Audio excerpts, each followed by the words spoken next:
For those who don't know me, I'm 11 years old and I'm on the Ovingham Middle School Eco Council. I love our environment and everything to do with it. But did you know that every day 8 million bits of plastic end up in the ocean? That's the same as a rubbish truck full every minute. If pollution and overfishing continue at their current rates, by 2048 there'll be no fish left. The reason that I love being on the Eco Council is because I know I'm making a difference. For example, last year we made a huge poster creating awareness about the environment throughout the school. We protected a hedgehog's habitat, therefore protecting endangered species. This is really important as 200 species go extinct every single day. We did a litter pick around school grounds, possibly saving an animal from choking. So you see, even the tiniest little thing can make a huge difference. Even just not using a straw can be beneficial, because of plastic and paper straws are rarely recycled.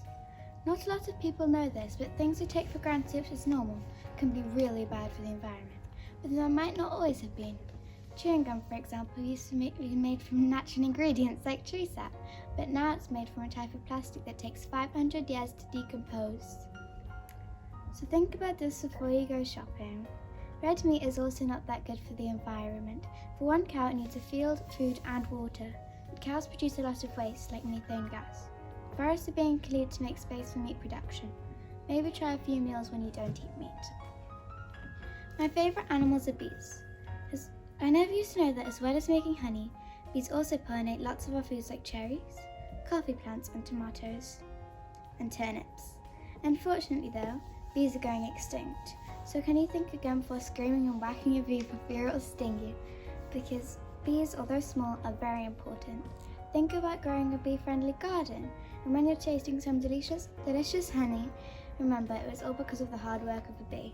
Thank you for listening to my speech. I really enjoyed getting to know our environment. You can find out more about the information at the Eco Store and learn that small things and small people can make a big difference. What's really important to you about all of this?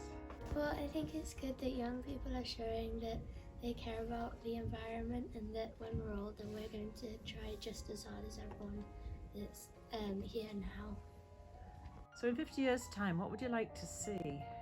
I'd like to see people living differently to how they're living now. In what way would they be living differently? Well, they wouldn't be using as much harmful energy that could harm our environment.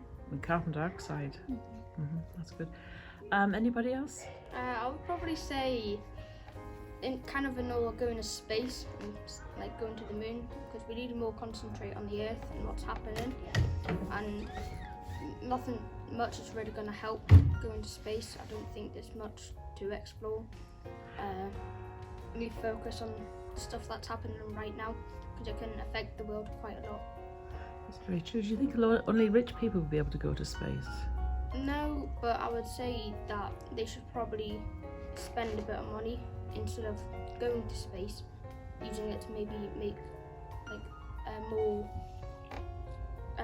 cars that use like electric or other things like that. Great. Well, in 50 years' time, I would like to see all the animals that are endangered now are living happily and healthily, like they were 5 years ago when they weren't really extinct. And there's going to be lots of them, so you see them everywhere. So if you had a message for all the people living in Wylam and Ovingham, what would you say to them all? A small change can make a big difference. A small change can make a big difference. Absolutely, isn't it? That's what we've got to remember today. It's the most important message, isn't it? Thank you very much. Thank you to Ovingham Eco Council. You're welcome. You're welcome. You're welcome.